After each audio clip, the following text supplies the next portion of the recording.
semua, perkenalkan nama saya Yesslyn Tenili Putri, mahasiswa aktif Universitas Bunda Mulia, jurusan Hospitality dan Pariwisata semester 6. NIM saya 191800010 dan saya dari kelas 6 PHP 1. Pada kesempatan kali ini, saya ingin membahas sebuah topik yang sedang banyak didengar belakangan ini, yaitu mengenai tragedi kapal selam Indonesia. Sebelumnya, saya akan membahas sedikit sejarah dari kapal selam itu sendiri. Menurut kalian, bagaimanakah sejarah dari kapal selam di Indonesia? Diketahui sejak berdiri menjadi sebuah negara, Indonesia memang cukup disegani untuk kekuatan militernya, termasuk TNI Angkatan Laut. Bahkan penggunaan kapal selam merupakan salah satu strategi yang cukup jitu bagi Indonesia. Hal itu tak terlepas lantaran Indonesia adalah negara maritim yang mutlak harus memiliki armada laut yang kuat.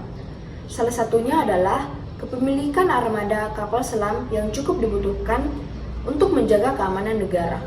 Sejak bulan Agustus tahun 1958, di masa awal berdirinya Indonesia menjadi sebuah negara, secara berkala personil terpilih dari TNI Angkatan Laut, kala itu bernama Angkatan Laut Republik Indonesia atau ALRI, diberangkatkan ke Eropa.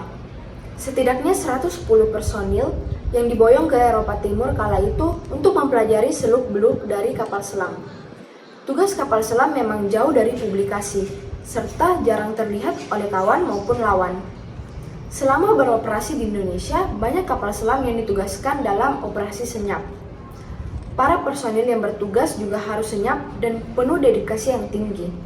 Mereka pun ditempa untuk bertanggung jawab dalam setiap misi yang diemban, termasuk menjunjung tinggi kehormatan prajurit. Hingga titik akhir sekalipun, para personil dibekali semangat pantang menyerah saat mengemban tugas. Seperti yang sudah dibahas sebelumnya, setiap kapal selam beroperasi pasti jauh dari publikasi ke masyarakat. Pada beberapa bulan akhir ini, seluruh masyarakat Indonesia dikejutkan oleh pemberitaan mengenai kapal selam perang Republik Indonesia atau KRI Nanggala 402 dari jajaran Armada 2 Surabaya yang dikabarkan hilang kontak di perairan Bali pada Rabu, tanggal 21 April 2021. Hilang kontak kapal selam milik jajaran TNI Angkatan Laut atau AL tersebut diketahui saat tengah mengadakan latihan penembakan senjata strategis di perairan Selat Bali. Berdasarkan keterangan dari Biro Humas Kementerian Pertahanan, KRI Nanggala 402 akan melaksanakan penembakan torpedo SUT. Tim pun meminta izin menyelam pada pukul 3 WIB. Namun rupanya setelah izin menyelam diberikan dan dilakukan sesuai prosedur, kapal tersebut menyatakan hilang kontak dan tak bisa dihubungi. Pencarian pun dilakukan dengan mengirimkan tim gabungan yang terdiri dari Satgas KRI REM, KRI GNR, serta KRI DPN. Pencarian kapal KRI Nanggala 402 dilakukan dengan menggunakan sonar aktif. Tim pencari menyatakan kapal selam KRI Nanggala 402 yang hilang kontak pada Rabu 21 April 2021 di perairan Bali sebelah utara menuju fase subsung alias tenggelam. Hal ini diputuskan setelah mereka menemukan beberapa barang bukti otentik. Kasal TNI AL Yudo Margono menyebutkan barang-barang bukti otentik tersebut yaitu benda hitam yang merupakan pecahan peluru tabung torpedo, pembungkus pipa pendingin yang pernah diperbaiki di Korea pada tahun 2012, botol berwarna oranye berisi pelumas, alas yang biasa dipakai ABK, hingga spons. Sebanyak 53 awak kapal KRI Nanggala 402 telah gugur.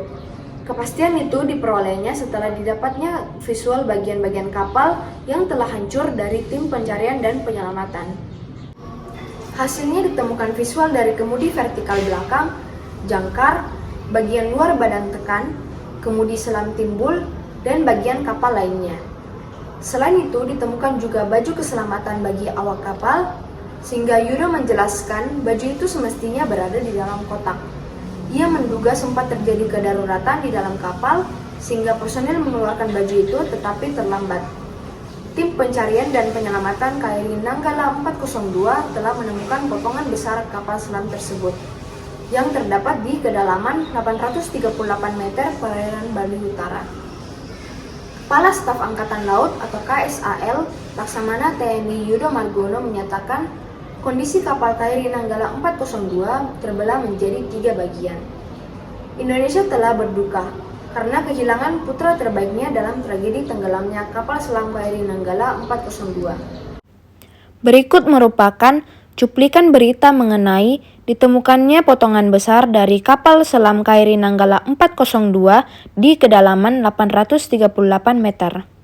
Panglima TNI Marsikal Hadi Cahyanto bersama dengan KSAL, Laksamana TNI Yudo Margono, dan juga Kapolri Jenderal Polisi Listio Sigit Prabowo Minggu petang menggelar konferensi pers perkembangan pencarian dan juga penyelamatan kapal dan kru kapal selam Nanggala 402. Lokasi tenggelamnya kapal telah diketahui sekitar 1.500 yard dari kapal turun pada kedalaman 838 meter. Panglima menyatakan 53 kru yang ada di dalamnya dinyatakan gugur. Kapal selam KRI Nanggala 402 termasuk yang disegani di Asia Tenggara karena memiliki kemampuan yang handal. Kapal selam KRI Nanggala 402 adalah kapal selam serang bermotor diesel listrik dengan tipe U209 buatan Jerman.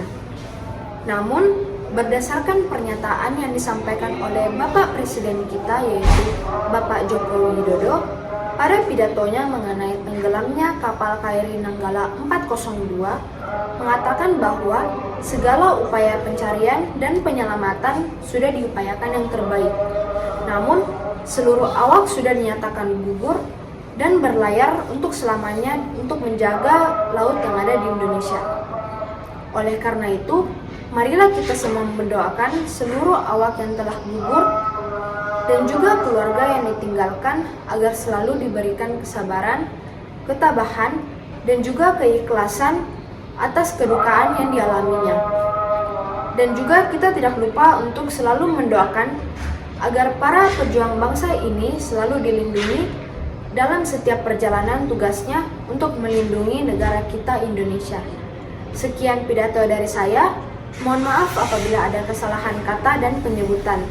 Terima kasih dan sampai jumpa.